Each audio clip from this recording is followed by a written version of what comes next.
I still remember the storm that night in San Antonio. Rain hammered the windows of Brooke Army Medical Center like it was trying to break in. ER was already chaos. Car accidents, overdoses, the usual Friday madness.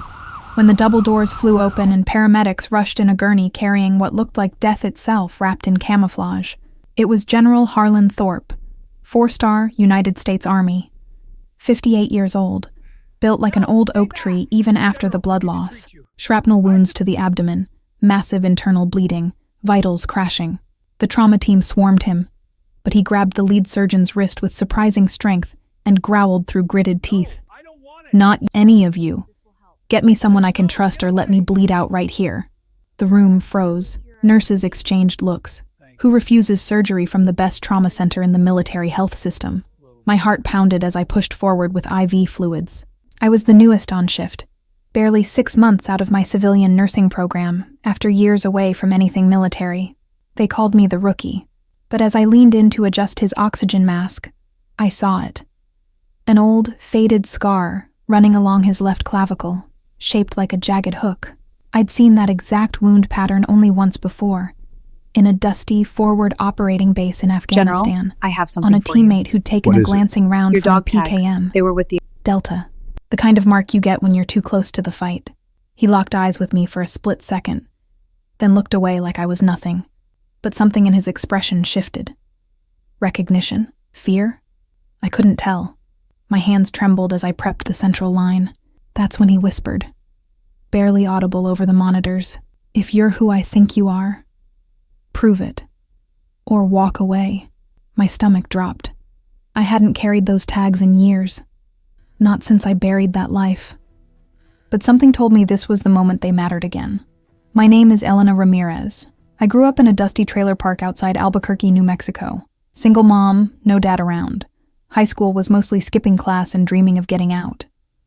I enlisted at 18, became a combat medic because it felt like the only way to matter. Fast forward through Ranger School, Special Forces medic training, and then the call nobody talks about. Attachment to the unit.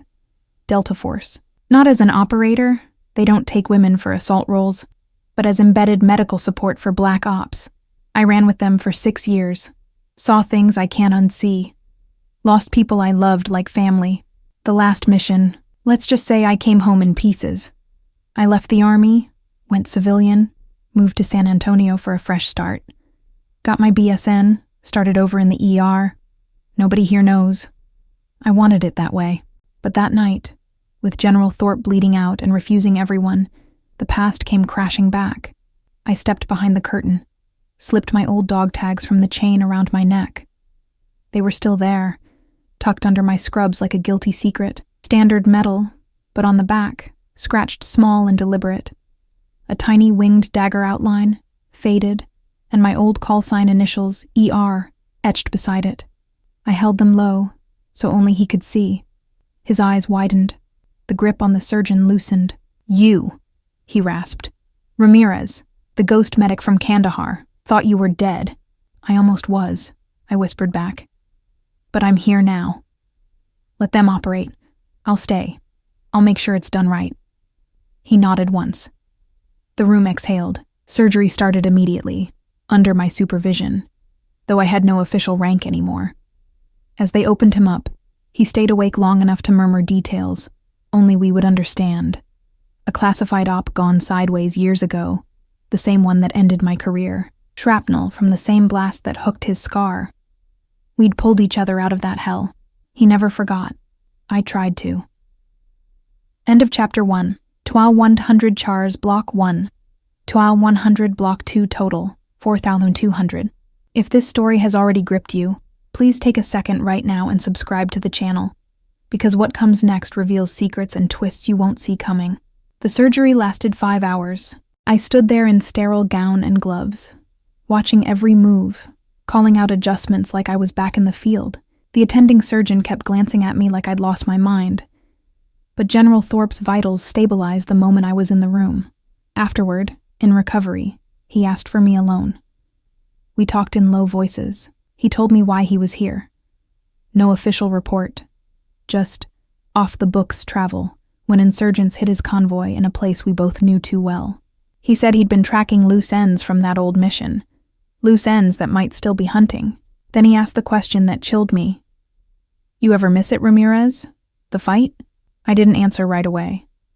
I thought about my quiet apartment, my cat, the way I jump at loud noises now. The nightmares that never left. Every day, I admitted. But I left for a reason. He reached for my hand. Weak, but firm. We need people like you. Not everyone can walk away clean. I pulled back. I'm done with clean. I'm just trying to save who I can now. But as I left the room, I noticed something on his chart. A small red circle with a black dot in the center, inked faint on his inner wrist. A marker. The same one our old team used for signaling active threats. It wasn't there by accident. End of chapter 2. 4,200 chars total. Thank you for sticking with me this far. It means the world that you're here feeling what I felt back then. If you're enjoying this real-life story, hit that subscribe button and turn on the bell, because the next parts change everything. Days passed. General Thorpe recovered faster than anyone expected. The staff whispered, "How did the rookie nurse suddenly run point on a 4-star? Rumors flew. Favoritism, secret affair, you name it." My supervisor pulled me aside. "Elena, what the hell? You overstepped. Explain." I couldn't. Classified doesn't bend for hospital gossip. Instead, I buried myself in shifts. Avoided eyes.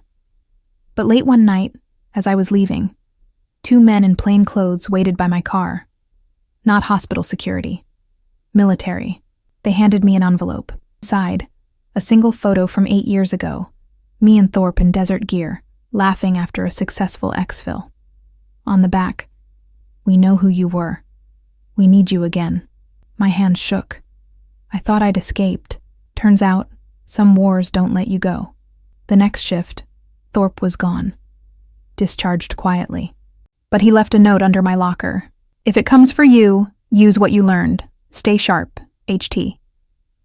That night I dug out my old gear bag. The dog tags clinked together. I stared at them a long time.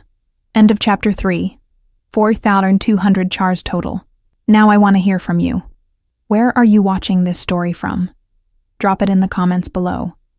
It's amazing to see so many people from different places connecting over real stories like this. The weeks after were quiet on the surface. I went back to being the rookie nurse, bandaged kids, comforted families, pretended the past stayed buried. But every time a military patient came in, I checked wrists, scars, anything for that red circle mark. It became habit. Then, one evening, a young soldier rolled in, GSW to the leg, stable but scared. As I cleaned the wound, he whispered, "Ma'am, they said if I ever needed help, find the ghost medic. Said you'd understand the mark." My blood ran cold. The circle with the dot.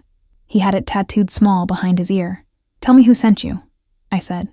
He hesitated. "Someone high up. Said a general vouched for you. Said you're the only one who can help stop what's coming." I didn't sleep that night.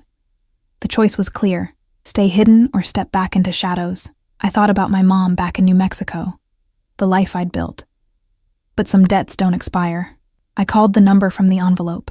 A voice I hadn't heard in years answered. "Ramirez, we knew you'd come around. I'm still deciding what happens next. But one thing's for sure. The rookie nurse isn't so rookie anymore. And some secrets, they save lives when you least expect it. Have you ever had to keep a huge part of your life hidden? Even from people closest to you? Or stayed silent about something that could change everything? Tell me in the comments. I read everyone.